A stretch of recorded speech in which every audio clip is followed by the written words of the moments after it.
Olá, boa noite. O TN já está no ar e a gente começa com as imagens do homem acusado de matar um pastor na Serra. Ele foi preso no começo da tarde na casa da mãe em Jacaraípe. Durante a prisão, o suspeito confessou o crime. E a gente vai direto para a Delegacia de Homicídios na Serra, onde está a repórter Keila Lopes. Vamos falar com ela e saber qual seria a motivação deste crime. Boa noite, Keila. Olá, Isabela. Boa noite para você, boa noite a todos. Pois é, a polícia não tem dúvida de que este crime foi planejado e de que se trata de um crime de vingança. De acordo com a polícia, tudo teria começado aí após uma desavença entre o pastor e o suspeito, ocorrida em 2003. Ainda segundo a polícia, na ocasião, em 2003, o sobrinho do pastor namorava uma mulher e o suspeito, que foi detido hoje, o Otinel Ferreira Fraga, de 37 anos, também teria se interessado por esta mulher. Então, na ocasião, o pastor comprou a briga, houve ali uma discussão, trocas de ameaças e 5 meses depois, o irmão do suspeito detido hoje acabou assassinado e o Otiniel, o suspeito de assassinar o pastor, acabou por atribuir o assassinato, a morte do irmão, ao pastor. Ele disse, inclusive, em depoimento à polícia, que o pastor teria mandado assassinar o irmão dele, então, nesta época. Mas ele contou também que, após todo este período, eles chegaram a fazer as pazes, inclusive frequentaram a mesma igreja por um período, mas há 5 anos ocorreram aí outras desavenças e,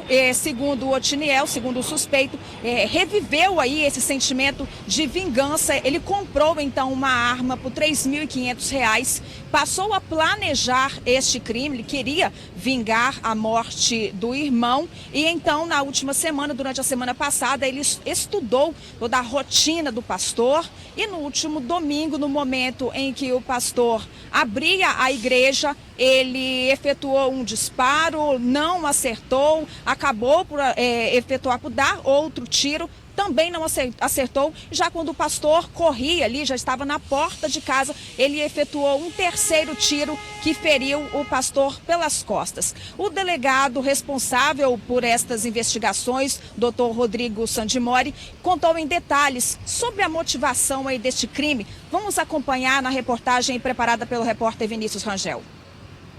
A arma usada no crime foi esse revólver calibre 38. Otiniel Ferreira Fraga, de 37 anos, foi preso pela Polícia Civil no final da manhã desta quarta-feira na Serra. De acordo com o delegado, o auxiliar de serviços gerais é o responsável pela morte do pastor Fernando Pissara, de 58 anos. Prendemos ele na residência da mãe dele em Jacaraípe, no momento em que ele estava almoçando. De imediato, ali na residência, ele já confessou o crime, entregou 6 munições que estavam no interior da residência e nos levou até o bairro São Judas Tadeu, em uma casa abandonada, onde ele teria escondido a arma de fogo utilizada no crime. A motivação do crime seria vingança pela morte do irmão de Otiniel há quase 20 anos. O pastor e o suspeito tinham uma rixa antiga envolvendo uma mulher. Em 2003, o sobrinho do pastor namorava uma mulher, o Otiniel se interessou por essa mulher e isso acabou gerando uma briga entre o sobrinho e o autor do crime. O pastor comprou a briga na época, ambos começaram a se ameaçar de morte e, segundo a versão do autor, também sustentada por familiares, o pastor teria dado tiros no Gideão, que era irmão do Otiniel, em 2003. 5 meses após esse fato, o Gideão, que é irmão do Otiniel, veio a ser morto e, pelo que o executor fala e alguns familiares acreditam, quem teria mandado matar o Gideão seria o próprio pastor. Fernando foi morto no último domingo com um tiro nas costas. As investigações apontam que Otiniel atirou 3 vezes, enquanto a vítima seguia para casa. O crime teria sido premeditado. O crime foi totalmente premeditado. Ele fala em depoimento que ele tinha perfeita condição e conhecimento do que ele estava fazendo. Ele, dias antes do crime, ele rodeou a residência do pastor, Foi visto na rua dias antes por várias testemunhas. O suspeito ainda usou essa touca ninja para cometer o crime. A roupa usada no dia da ação criminosa também foi apreendida. Segundo o delegado, em depoimento, Otiniel não demonstrou nenhum tipo de arrependimento. Estava calmo e sempre quando era questionado, contava com riquezas de detalhes tudo o que fez no crime. A defesa de Otiniel disse que ele teria cometido o crime porque teria esquizofrenia. Houve uma série de fatores, né, que levaram ele a cometer esse crime e esses fatores foram somatizados e principalmente o fator psicológico que ele acreditava que seria uma vítima também, igual o irmão foi do pastor. Nós não temos o registro desse inquérito na época e não tem como eu confirmar a versão se realmente aconteceu isso a mando do pastor. Isso é uma versão sustentada por parte de familiares, por alguns populares que nós entrevistamos e também pelo autor do crime que confessou riqueza de detalhes e atribuiu a motivação à morte do irmão que ocorreu em 2003. Isabela, o suspeito foi aí autuado por posse ilegal de arma e também autuado em flagrante por homicídio. Ele foi encaminhado ao presídio no final da tarde de hoje. Ainda segundo o delegado, outras testemunhas serão ouvidas neste caso e a prisão preventiva será solicitada. Ele também será indiciado por homicídio qualificado por motivo torpe e impossibilidade de defesa da vítima. A gente continua acompanhando este caso. Isabela, volto com você aí no estúdio. Muito obrigada, Keila, pelas informações. E 7 pessoas foram presas acusadas de participar do assassinato de um motorista de aplicativo. O crime aconteceu no começo do mês e aconteceu de forma muito cruel. A vítima foi torturada e morta a pauladas. Os criminosos queriam, acreditem, as peças do carro. Ao todo, 7 pessoas foram detidas. Wagner Schmidt da Costa, Rodrigo Marques Soares, Everson Silva Gomes, Jamerson Santos da Costa e 3 adolescentes. Todos os detidos, segundo investigações da Polícia Civil, são suspeitos de participarem do latrocínio de Aldo Souza dos Reis, de 32 anos. Segundo a polícia, Aldo foi morto a pauladas no bairro Vista Linda, em Cariacica. No dia seguinte do crime, 2 dos criminosos foram até o local e enterraram o corpo dele em uma cova rasa. Mas, posteriormente, tiveram que desenterrar a mando de traficantes da região que estavam incomodados com a constante presença da polícia. O motorista de aplicativo foi assassinado no dia 7 deste mês, depois de aceitar uma corrida que ia de Vila Velha para Cariacica. Ele ficou desaparecido por 9 dias. De acordo com as investigações, os adolescentes apreendidos foram utilizados como isca para que os criminosos cometessem o crime. Também na tentativa de atrapalhar as investigações, os criminosos colocaram fogo no carro roubado. Wagner foi apontado como o criminoso que arquitetou o assassinato. 2 dos 3 adolescentes são enteados dele. Ainda, segundo a polícia, todos os suspeitos se conheciam, frequentavam a mesma igreja e a motivação do crime seria levantar dinheiro para uma festa que aconteceria no dia seguinte ao roubo. Crime cruel, por motivo fútil, que chocou até mesmo o delegado responsável pelo caso. Com certeza, é muita crueldade, a vida não está valendo nada, né? E outro motorista de aplicativo também foi vítima da violência aqui na Grande Vitória. O homem ficou cerca de 8 horas refém dos bandidos e foi colocado sem roupas no porta-malas do carro. O crime aconteceu nesta noite, quando o motorista de aplicativo de 42 anos foi fazer uma corrida até Novo Brasil, Cariacica, e foi rendido por 2 homens. Ele estava terminando a última corrida para vir embora. E a gente ligou, ele estava com um passageiro dentro do carro e ele pegou e falou que assim que terminasse ele estava indo para casa. E a gente continuou mandando mensagem, mas aí ele parou de responder. Mas só de manhã, com a chamada de um número estranho, descobriram o que havia acontecido. E aí já era o policial falando que estava com ele, que estava tudo bem. Ele falou que ele dirigiu 2 horas, mais ou menos, para eles e logo depois eles mandaram ele entrar dentro do porta-mala, sem roupa, sem nada. O carro foi deixado nesta rua, a Papagaio, em São Conrado, Cariacica. Estava sem combustível. Isso foi às 4 horas da madrugada. Mas o resgate ao motorista, que foi preso no porta-malas, só terminaria 2 horas depois, às 6 da manhã. A outra parte do tempo, o motorista acabou ficando dentro do próprio carro, aqui no porta-malas, onde tinha sido colocado pelos assaltantes. Mas ele tentou de tudo, gritou pedindo ajuda, mas como estava numa rua praticamente vazia, ninguém o ajudou. Só que o carro tinha ficado com as portas abertas e a chave na ignição. Uma pessoa que passava pelo local viu essa situação estranha e alertou a polícia. Só aí o motorista conseguiu ser salvo. A filha conta que o pai, antes comunicativo, chegou em casa de cabeça baixa e com poucas palavras. Só repetia que foi um milagre estar vivo. A gente abraçou, felicidade, né? Meu filho, o neto dele, é apaixonado por ele, então quando ele viu já correu. E assim, só agradecer mesmo, porque foi Deus que trouxe ele de volta. Com certeza, foi Deus. Olha, quem tiver qualquer informação sobre os criminosos deve ligar para o Disque Denúncia 181. E foi transferida para o norte do estado a policial civil acusada de tentar coagir mulheres que acusaram um médico de abuso sexual a retirarem a queixa. A decisão foi publicada no Diário Oficial do Estado. O texto afirma que a investigadora Raquel Margarida Rodrigues da Silva vai passar a atuar em Nova Venécia com a finalidade de preservar a lisura da investigação. De acordo com a Polícia Civil, a policial tem até 8 dias para se apresentar no novo local de trabalho, mas ela já está afastada da delegacia de Cobilândia. O caso continua sendo investigado pela Corregedoria Geral da Polícia Civil. E a seguir você vai ver que foi desarticulada uma quadrilha formada por escritórios de advocacia acusada de aplicar golpes em empresários em todo o país. Agora imagens ao vivo para você da reta do aeroporto. A gente já volta. Escritórios de advocacia aqui do estado e também do Rio de Janeiro foram alvos de uma operação da Polícia Federal. As empresas são acusadas de aplicar golpes que geraram um prejuízo de 400 milhões de reais.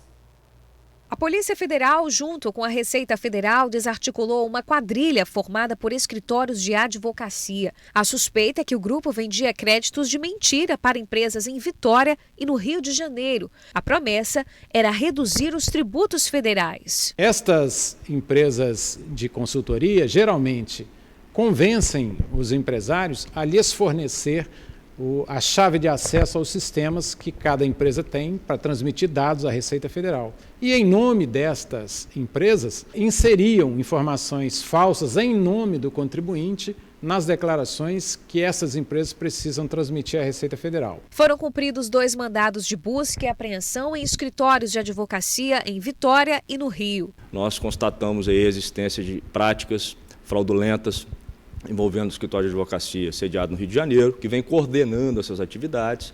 Como nós estamos lidando aqui com advogados que têm conhecimento jurídico, que têm facilidade de convencimento, esses empresários acabavam, então, induzidos a erro, configurando com isso, nesse primeiro momento, o crime de estelionato e, no segundo momento, o crime de sonegação fiscal. Segundo a polícia, a estimativa é que os golpes tenham gerado um prejuízo de mais de 400 milhões de reais aos cofres públicos só aqui no estado.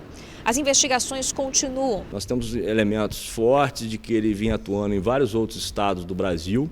E essas provas que nós estamos coletando hoje com o cumprimento dos mandados de busca e apreensão vão nos permitir fazer uma análise de conteúdo em relação a mídias, documentos apreendidos, para que a gente possa, então, avançar nesse sentido e, em parceria com a Receita Federal, a gente poder fazer, então, uma ação mais ampla. Cerca de 300 milhões deste prejuízo foram apenas de uma empresa do setor rodoviário aqui no estado. Os empresários, de um modo geral, precisam ficar atentos a essas propostas milagrosas que, de vez em quando, aparecem nas suas empresas, dando vantagens extraordinárias no pagamento de impostos. Se o contribuinte deve tributos, ele pode pagar ou pode parcelar, procurando sempre as informações no site da Receita Federal.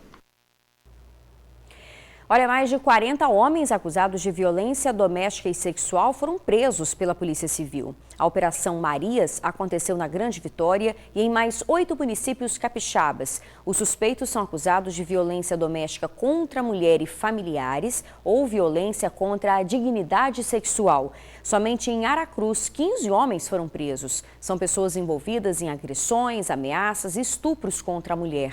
Esta é a 4ª fase da operação, que já colocou atrás das grades 119 suspeitos somente este ano. E esta semana, 20 ônibus do sistema Transcol começam a rodar com ar-condicionado. Até o final do ano, serão 100 coletivos. As linhas que irão ganhar esta nova frota serão as troncais, ou seja, de terminal para terminal. E para ter acesso, somente quem tiver o bilhete único. Entregues na tarde desta quarta-feira, os 20 primeiros ônibus do sistema Transcol com ar-condicionado. Isso mesmo, novinhos em folha. São esses aqui, que foram estacionados na Praça do Papa, em Vitória, para a solenidade do lançamento. Passam a circular a partir dessa semana, já ofertando um serviço de qualidade, maior qualidade ao usuário. Nosso objetivo é resgatar e recuperar a qualidade no transporte coletivo, mas durante o ano de 2019 serão 100 ônibus. Então até final do ano são 100 ônibus com ar-condicionado e até o final de 2022 serão em torno de 600 ônibus. Uma passagem do tradicional ônibus Transcol hoje custa R$ 3,75. Já a passagem dos ônibus seletivos, os únicos que até hoje contavam com ar-condicionado, custa em torno de R$ 6 a R$ 7.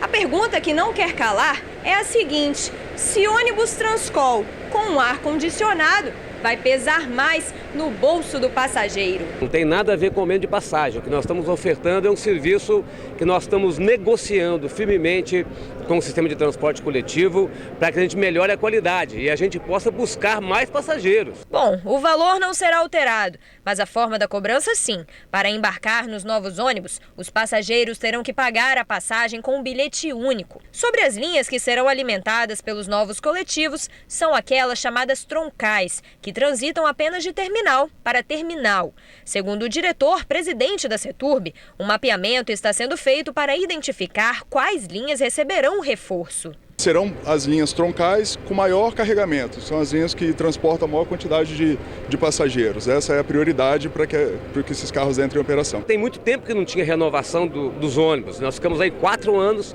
sem ter nenhuma renovação e agora nós estamos exigindo o cumprimento do contrato e ao mesmo tempo cumprindo da parte do governo também o contrato.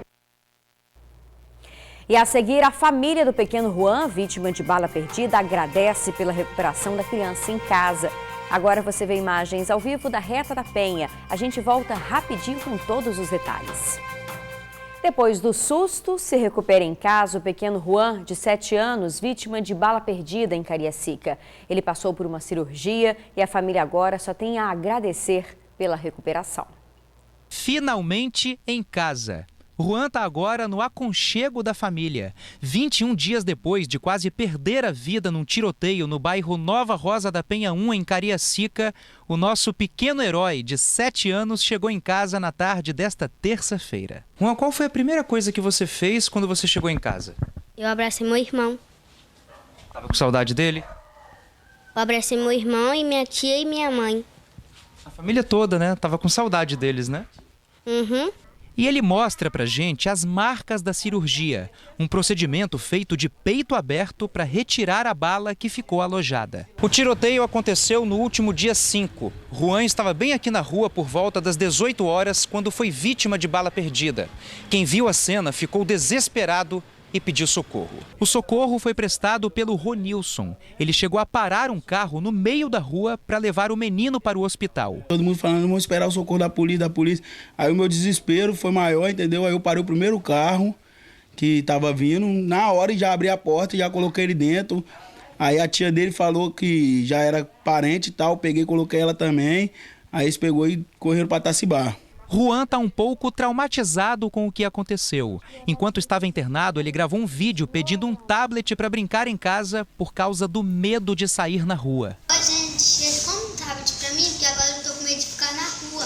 Eu quero um tablet para ficar dentro de casa. O pedido foi prontamente atendido por um empresário. Com um presentão nas mãos, agora é só curtir. Estou muito feliz, agora a gente só pede agradecer a Deus, a todos que ajudaram por oração, por ele, torceu pela vida dele. Então nós somos felizes por tudo que aconteceu na vida dele. Ah, e eu ia me esquecendo de uma coisa. Juan só pensa no futuro e ele tem um grande sonho. Eu vou estudar muito para mim ser jogador de futebol. se Deus quiser. E a gente fica por aqui, outras informações agora no SBT Brasil. E se você quiser rever as reportagens e o jornal completo, acesse tribunaonline.com.br. Muito obrigada pela sua companhia de sempre, uma boa noite e até amanhã.